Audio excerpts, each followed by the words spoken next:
Alright everybody, so today we are going to get this new manifold mounted up on here. We're going to get the motor stripped down for paint. We're going to get it painted, and then we're going to do a test fire before we start working on putting the body and everything into the truck. I just went back with the factory one. It's a Dorman product. I got it off Rock Auto. Nothing fancy. It's still a T3 flange. We'll upgrade that a little bit later on once we get the truck running and driving. But that's what we're going to run for now. We just went down to the store and got some of the hard end bolts because the Cummins bolts are really overpriced for just holding on the exhaust manifold. We'll put the studs in here and get it going.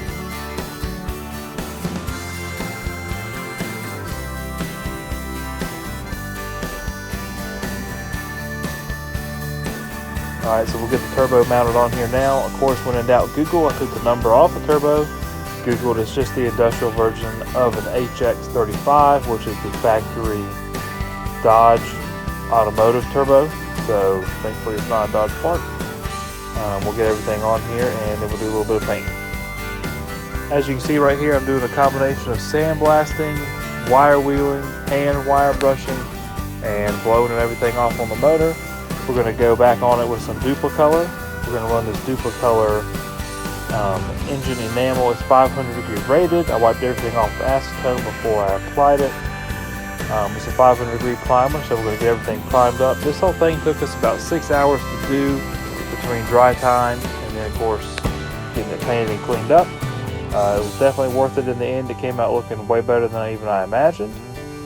We went with the Duplicolor Industrial.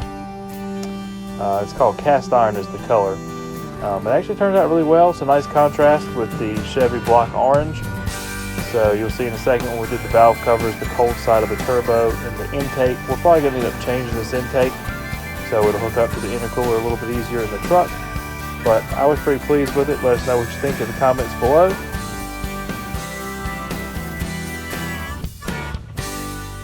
Alright, so we've got the motor in, it's bolted in.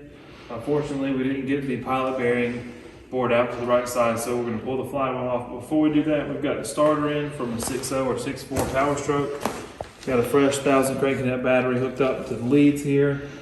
We have our remote start button here, and then we have these retractable test leads run over here to the fuel shutoff switch so that we can hit the button, start it. Just want to make sure there's no leaks or anything before we move on. Once we get the flywheel back later this week, we will install the clutch, transmission, transfer case, and then we'll get doing some wiring and move the bodies over, and we should be running hopefully in about 2 months. So stay tuned and you'll see this thing fire up.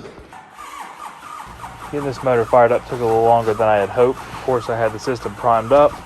Ended up having to get a second battery, run it in parallel with the battery charger to get enough voltage for the constant cranking.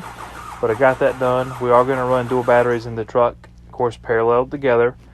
I did find out that the fuel shutoff has a lift magnet and a hold magnet. I did not have the hold magnet wired up, so it wasn't staying open quite enough to get enough fuel through there.